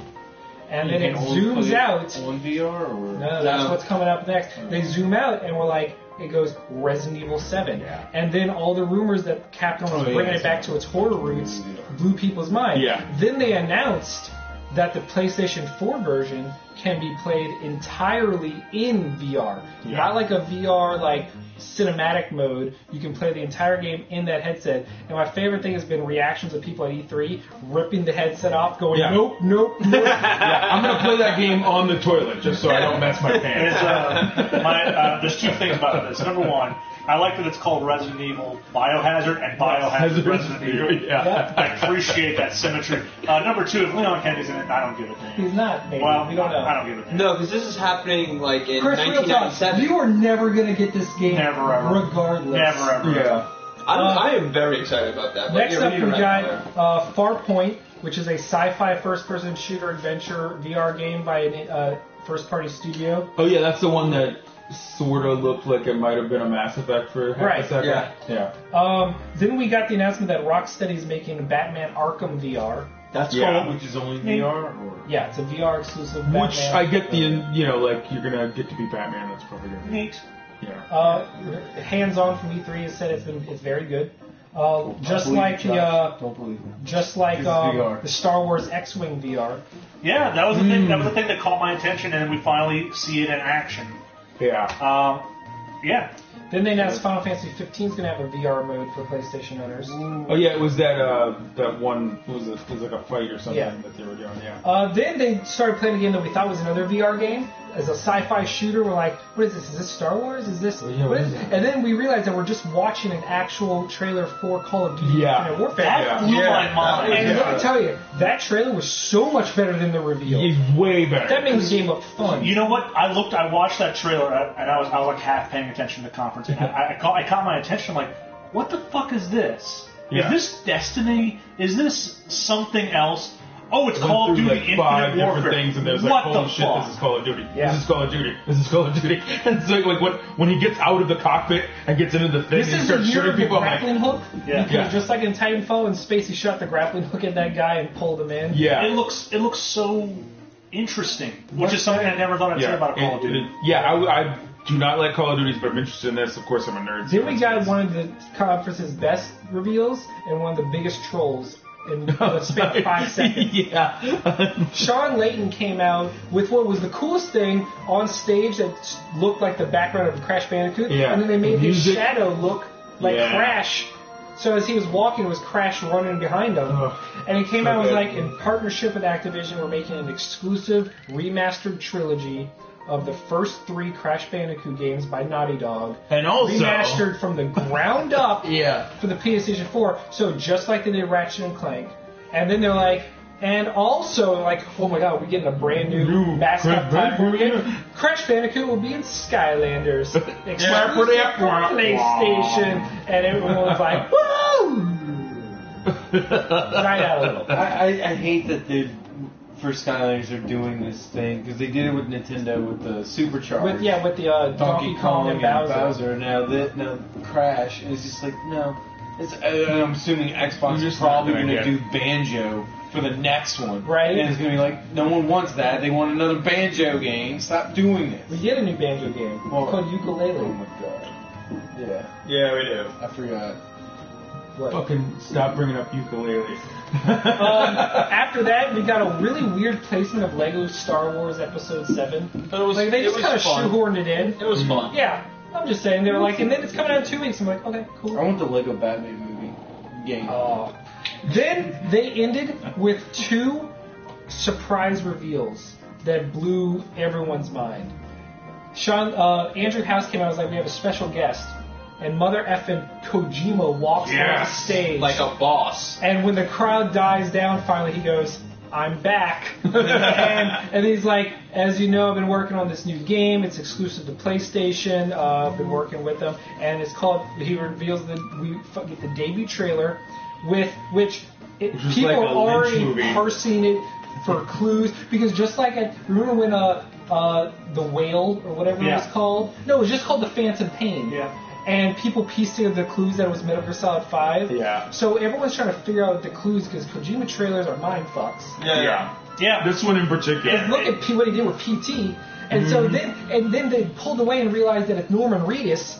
Yeah, And who so that has was a a baby surprise as connected well. to him. Tornado's holding a baby and has Surrounded by Little dead handprints. crabs. He's nude. And then he's got like oil all over, and no one knows what the hell's going on. Yeah. And then it pulls out, and it looks like Floating. there's gods, Yeah. like floating superhero people around him.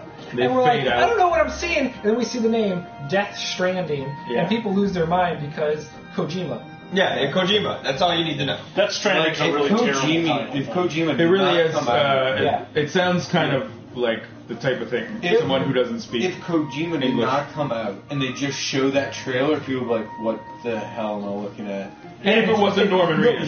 No, but even No, that, even if they just that- showed the trailer and then just ended it with the Kojima Productions logo. Oh, people would have literally punched themselves in the balls. And then he'll come out. And He should have come out after that. They Yeah. should have played the trailer. I know, right? He would- Ended with and then that. he goes, "I'm back," Yeah. and then they lose their shit. Oh, that and would've it's been just so big much That would have been so much better. confetti Okay. jizz everywhere. Finally, they announced an unprecedented partnership with Marvel.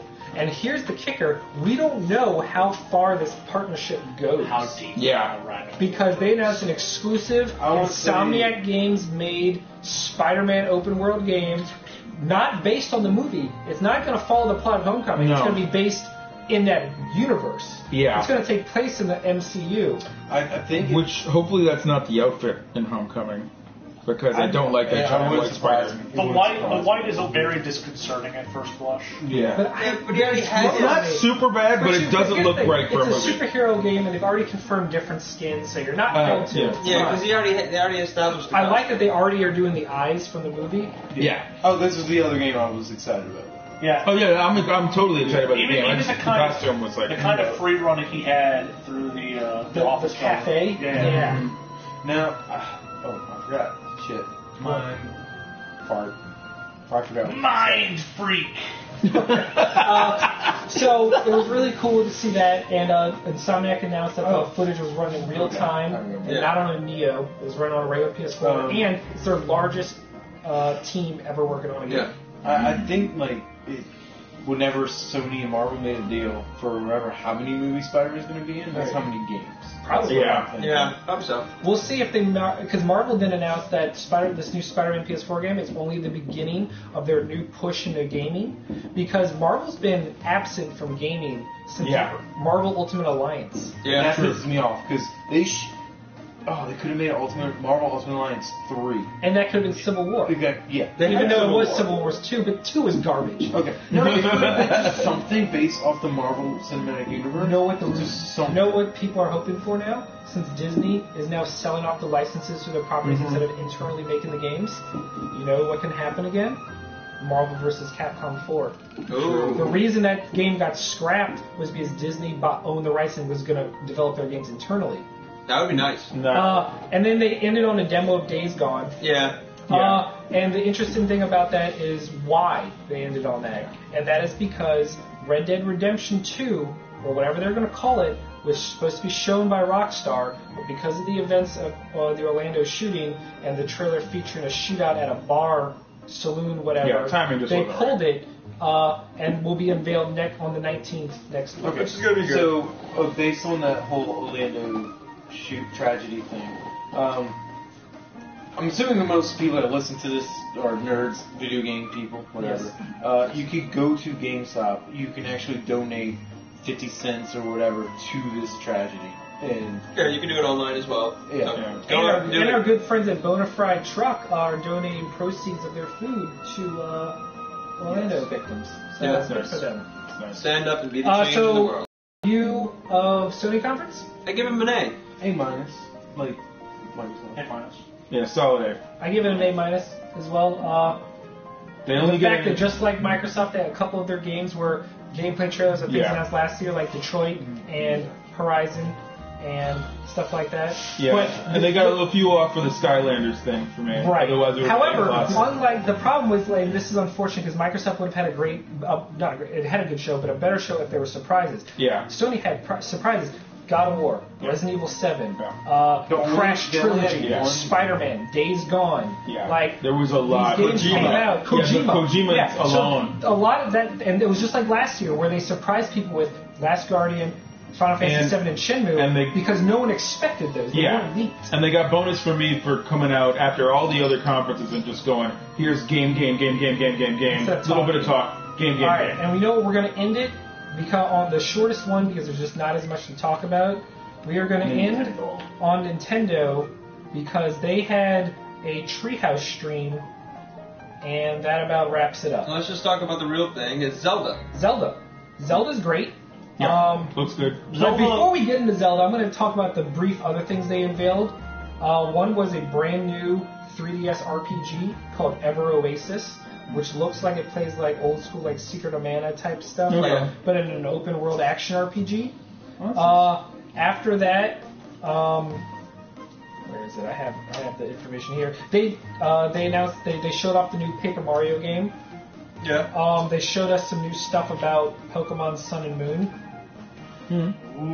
But whatevs. But it's the Zelda. Zelda's the winner. Yeah, and I'm going to briefly go down what people recapped all the new information from the 5-hour stream of it. So I'm going to just go through it real quick. Stop me whenever you want to chime in. It's an open world. You can go where you want from the start. If you know what the final boss is, you can head straight there. You can play the game. That's what I loved, because it reminds me of the original a lot, where you could stumble into the wrong dungeon and get murdered. Yep. And this was pioneered by one of Chris's and I's favorite Zelda games, Link Between Worlds, where it was completely open-ended. There's a new stamina meter that governs a lot. You can free climb any surface as long as you have the stamina for it, and as your stamina meter grows, you can explore more. There's also a dedicated jump button for the first time. You can jump whenever you want. That sounds cool. There's dynamic weather. Good, because I'm tired of rolling everywhere. There's a dynamic weather system where wind storms can occur, where you can start brush fires. Rain will put stuff out. Thunderstorms with the new metal power, you can create conductors, electricity, stuff like that.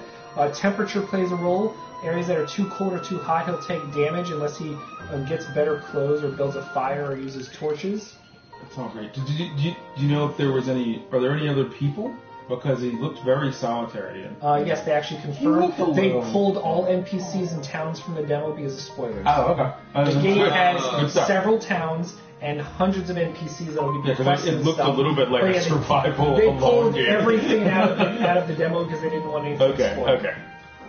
There are enemy base camps that you can attack. You mark the world map on your own. There is no guidance or follow system like other open world games. Yeah. You mark things as you see them. So you run into a treasure chest or a dungeon you can't get because you don't have an item, you can mark it on your map. Is there an enemy that's too tough for your current equipment? Cool. You mark it on your map. How many marks are there? There are none built. The game has none built in. You build them yourself. No, I mean how many you can have. No one knows. I guess you can probably share them with people, too.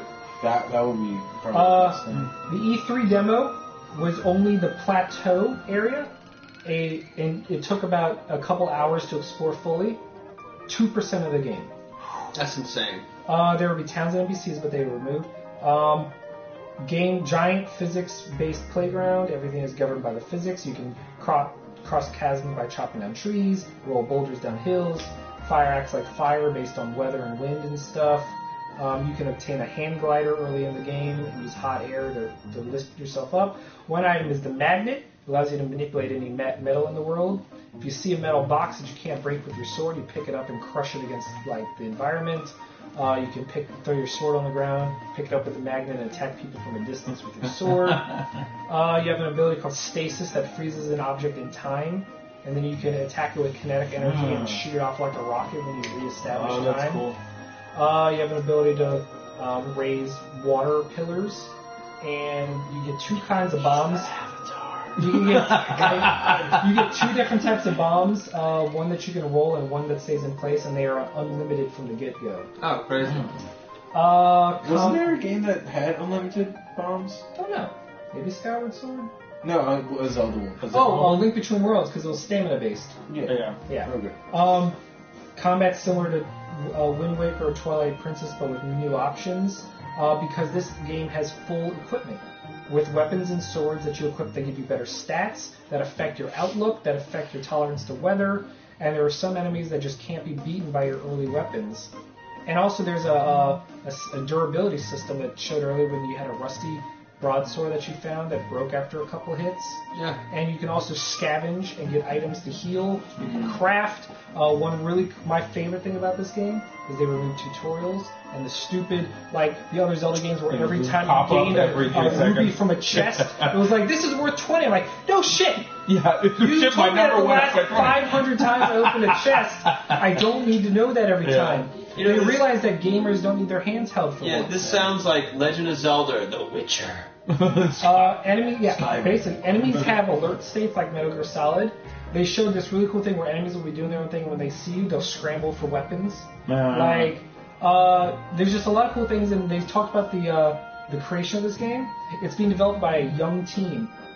Instead of the old people that have always all made the it. updates, yeah. And so they would continuously ask the creators of Zelda, like, why do we do this? It's tradition, but why do we still do it? And they couldn't answer it. And so the creator of Zelda was like, well, yeah, scrap it. So this is the most un-Zelda-like Zelda game you'll ever come across. It's good. It's I think that's going to work really well in its favor. I just hope we see a reboot for like a lot of like the Nintendo licenses. That's the only way to save Nintendo. You know what? That would be interesting if they do something like this with Mario. The other teams are not cool. for Christmas. You can find shields by killing enemies and shooting on their shields. You can hop on your shield and slide down hills. You get a scope that lets you scout out enemies and see what their level is compared to yours, so you see if you can attack them. Are you out of arrows? You can taunt enemies into shooting their arrows at you and then pick them up off the ground. That's funny. Horseback combat's back. Red and blue enemies are back just like Zelda 1. Blue enemies are stronger than red. Gathering, you can stuff. And then there's going to be 3 new amiibos. So there we go. Amiibo. Oh, that was a long cast. Yep, 30 minutes longer than our normal, but then again, E3 only comes once a year. That's true. Thank you for tuning in between video cutouts. We will figure out what's going on with that. Iron out the YouTube bugs. Rise of Iron DLC? Yeah. I kind of want to play Destiny again. Yeah, you do. Yeah, you do. You know what? It's also the first time that it's next gen only. Yeah. So it's going to probably be better. And it can only be played on the newer system. And it does look really, really entertaining. So let's wrap it up. That humor. I'm Matt. I'm Chris. I'm Scott. I'm Josh. And I'm Doug. And this has been the E3 Especial. And we'll see you next time on YouTube with hopefully better internet. Or Twitch. Hopefully better. You got a log off, Jesus? Log us off, buddy. We're going to head out like a fetus. Never mind. No, that's the best. We're going to head out like a fetus in a Nevermind. Nope. The cover of Nevermind with the baby on it. Yeah. Here, wait. Let me show you one thing before you go, everybody. Oh, wait. We should probably close Cut it. off the audio? Did we cut off the... Yeah. What are you going to show us, Manny? Why did that one guy want to know if we were Jews?